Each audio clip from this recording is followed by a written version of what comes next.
Hello, everybody. Welcome back to Anglo Election Insights, where today the focus is on One Nation.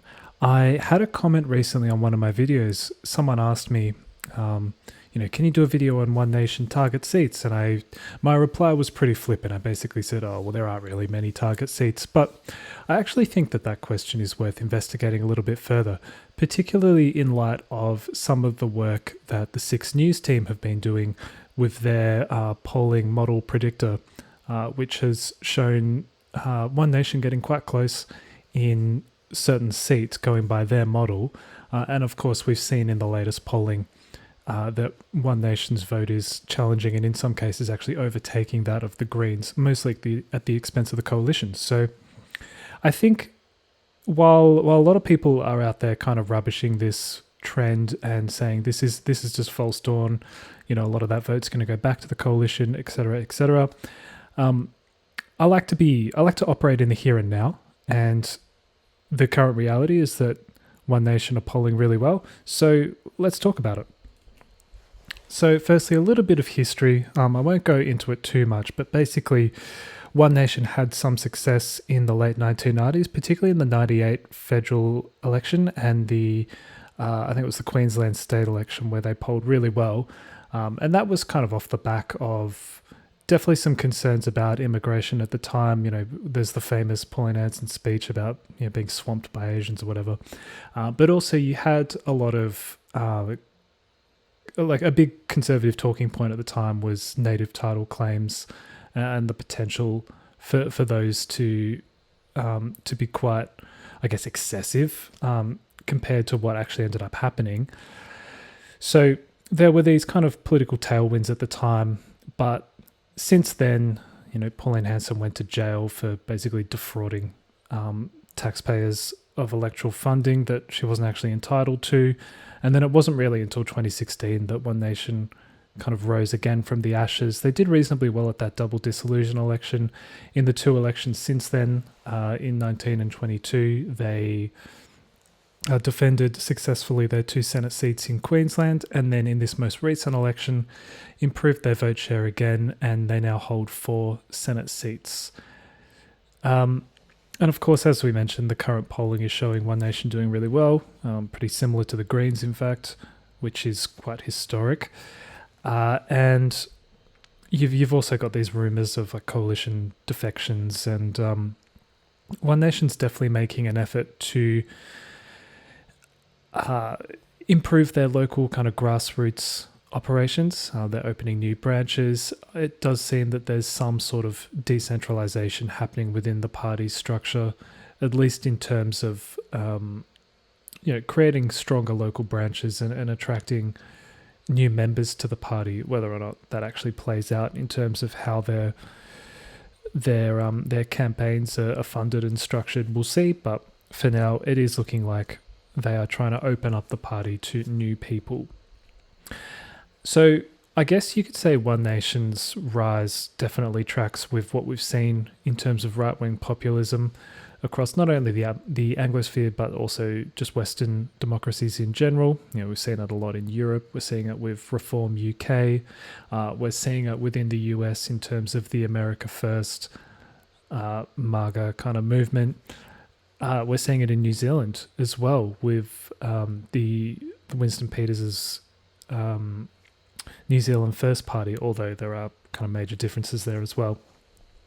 In Australia, I guess at the moment, One Nation are certainly hoovering up support from disaffected conservatives who are leaving the coalition. You've also got the more ardent opponents of Australia's migration program and our net zero commitments. One Nation have a very strong stance on those 2 issues. And also, I guess they have emerged as the largest minor party on the right out of that kind of big group of minor parties that opposed Australia's COVID-19 response. And so parties like, the various iterations of Clive Palmer's parties, the Freedom Party in Victoria, Family First, the Libertarians, all of those, they've kind of fallen by the wayside, and One Nation now I think stands alone as the major kind of force in terms of right-wing minor parties. So, One Nation's challenge. Now, they've long been known to have this kind of command control organizational flow. They've never really had local branches.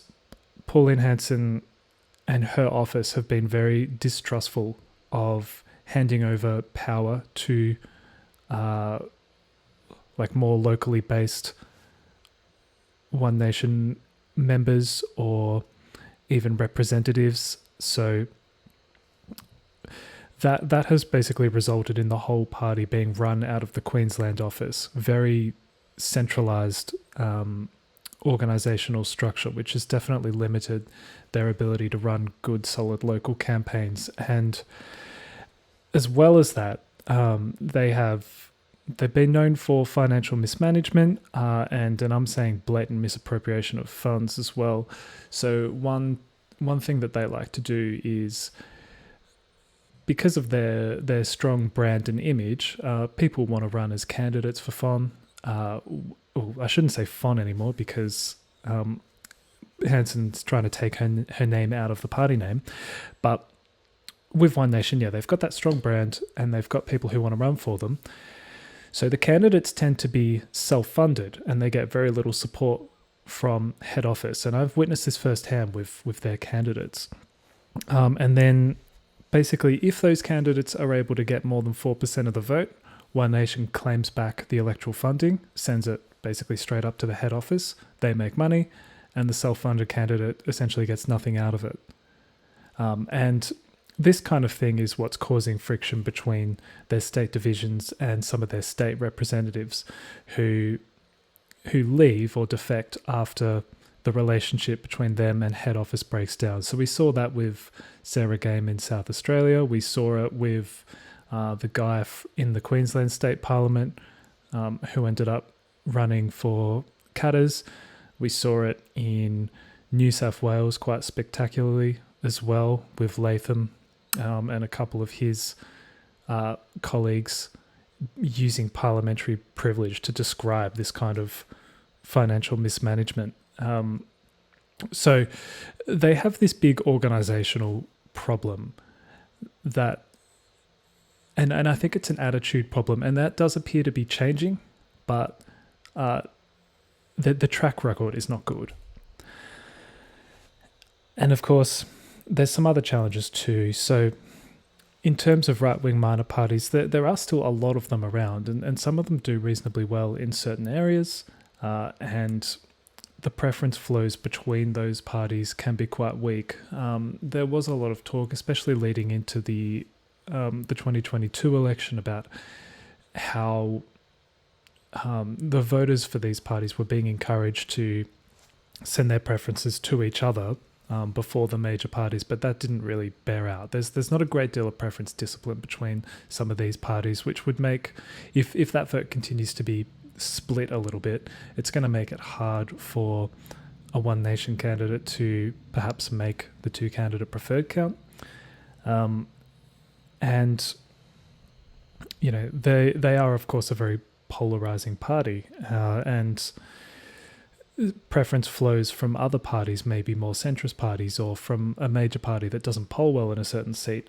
They aren't necessarily going to the preference flow won't be particularly strong. We actually saw this back in 1998 when Pauline Hanson was running for, I think it was the seat of Blair, and she actually won the primary vote. She ended up on like 38 or 37% of the primary vote, but Labor and Liberal voters preferenced each other, which allowed the Liberal or the LNP, I guess it was the Liberal candidate, to end up winning.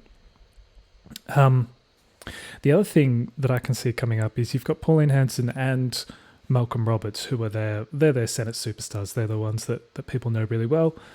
But they are very much approaching retirement age, and there's going to be this big vacuum of political experience and political capital. Like a lot of voters, the reason why Pauline Hanson's name is in the party name is because voters recognise her and they know what she stands for and they like her.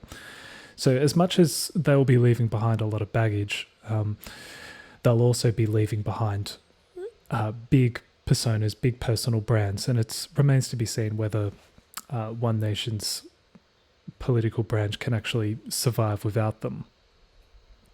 So if we have a look at some current polling, just have a look at these numbers from One Nation. Now keep in mind, what did they actually get in the last federal election? 6-7% maybe at tops.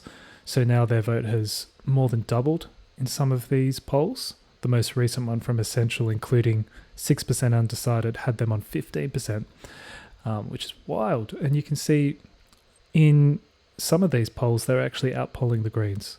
In fact, in like a good number of them. And of course, the coalition's been knocked under 30% primary vote as a result. So let's have a look at One Nation's typical voter demographics, where they do well. So generally it's these more Anglo, older, and your non-metropolitan voters. So they do a lot better in regional and rural seats. I would say, looking at the seats where they do well and some of the polling, which I'll show in the next slide, their vote has an inverse relationship with educational attainment. So meaning high school dropouts and trade certificate holders tend to vote for One Nation much more than those who completed high school, or especially those who completed a bachelor degree. Religion comes into it, especially Christian communities, but definitely not like other religions like Islam or Hindu. And they perform better, as expected, with Australian-born voters and voters who speak English at home. So we can see in the, do Australians use the word crosstabs? Very American word. The demographic breakdown of the latest Redbridge poll, who are now including One Nation as one of the major groups rather than just sort of bundling them in with others. You can see as voters get older, the One Nation vote goes up. As voters get further and further away from the city, their vote goes up. We can see less than year 12 or like TAFE or trade certificates, whatever. High vote, much less with year 12, and much less again with university degree holders. And then again, the point on religion with Protestants in particular, they do quite well with.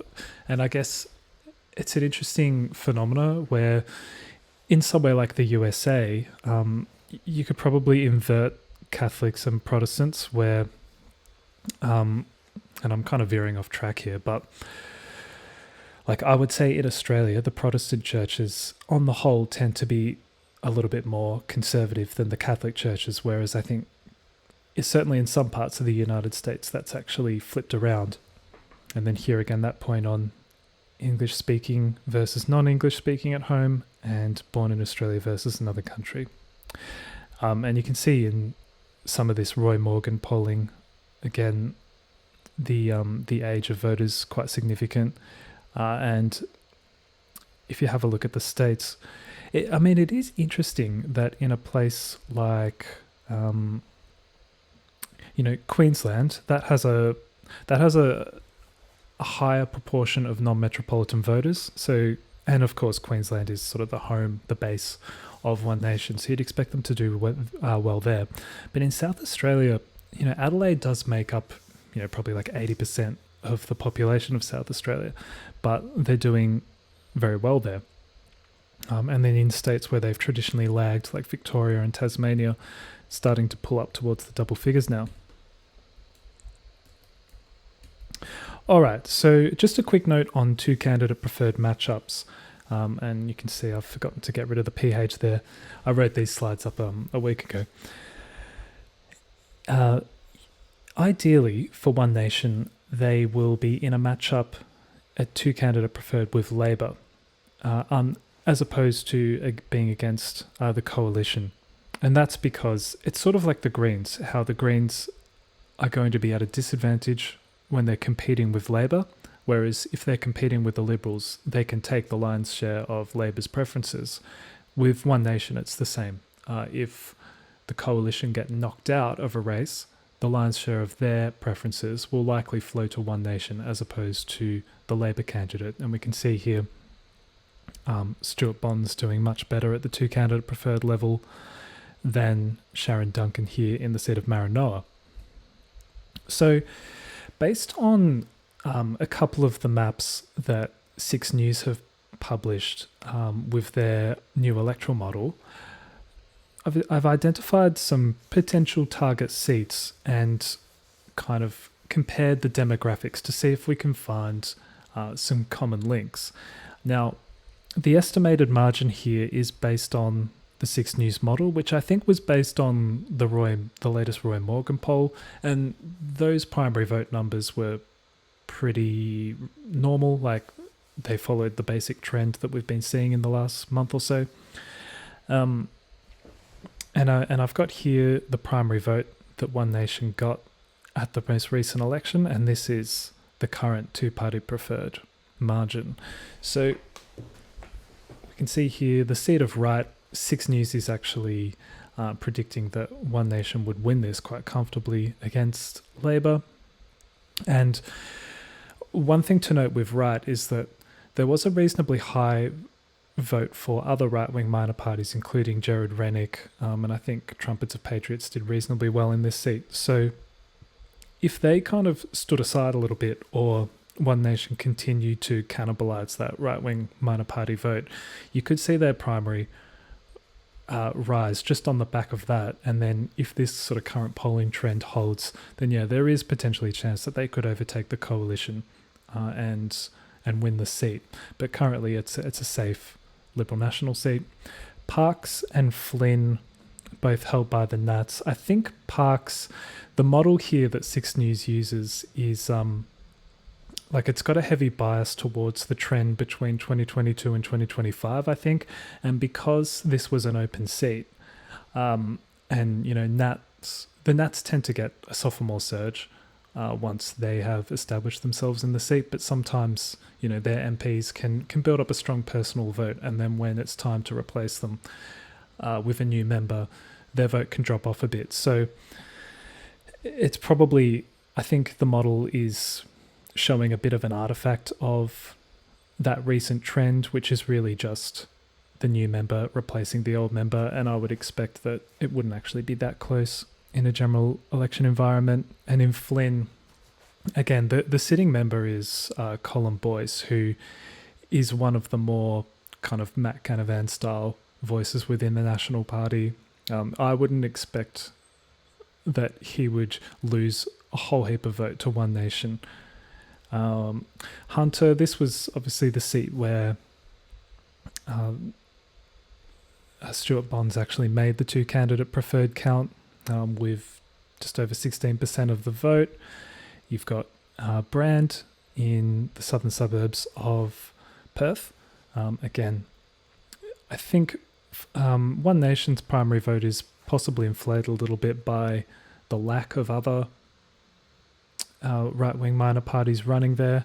And in Spence, again, if their vote was to rise in these northern suburbs of Adelaide, the coalition's just polling so poorly in this part of the country that they would probably enter the count. But do I think it's likely that these seats are going to flip? Like, no, I don't, not really.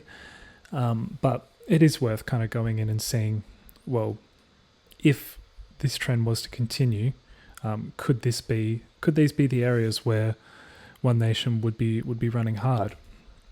So we'll go into a little bit more detail. So the seat of right, this is kind of semi-rural, peri-urban, southwest Brisbane, kind of off the back of like the Gold Coast and the city of Logan, into the Lockyer Valley, that kind of area. Now you've got a high percentage of families and a lot of mortgages.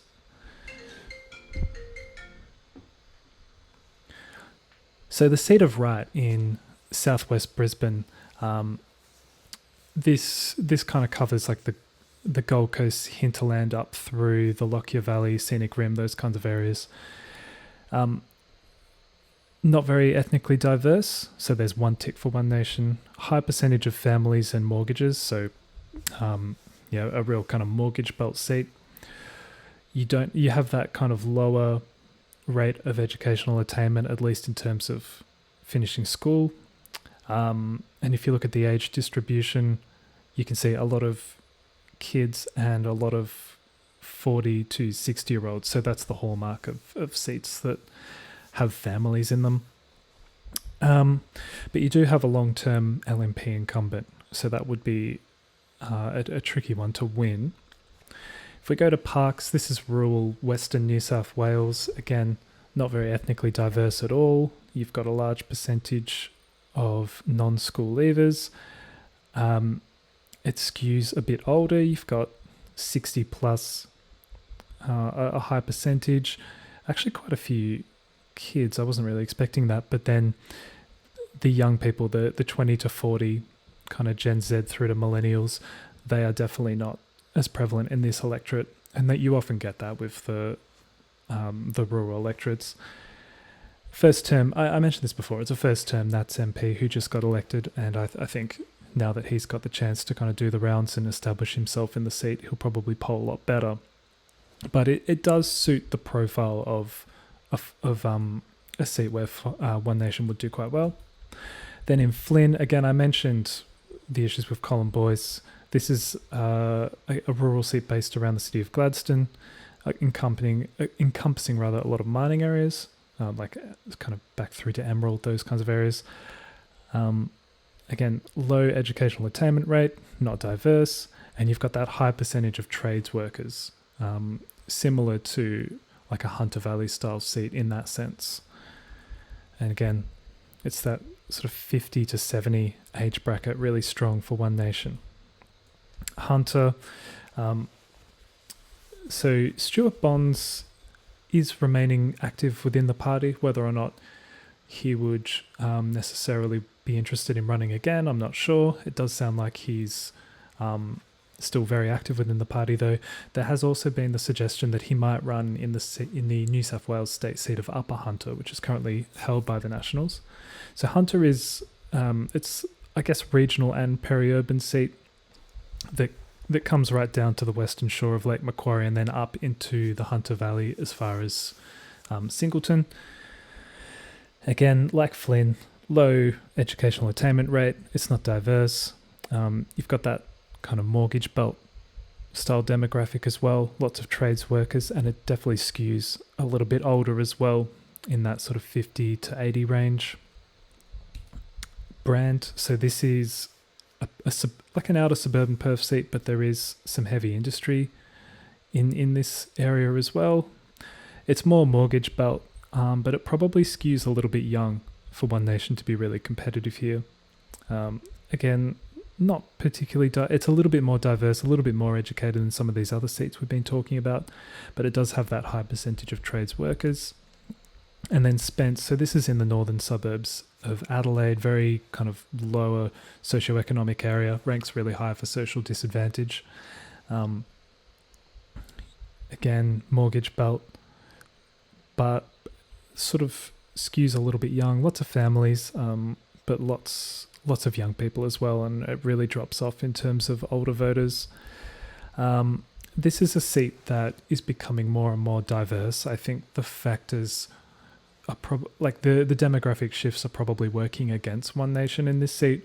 However, if we were to see like an expansion of Parliament or even a redistribution that affected South Australia, this would be the kind of area where you'd see the boundaries moving, because I think Spence is significantly over quota now.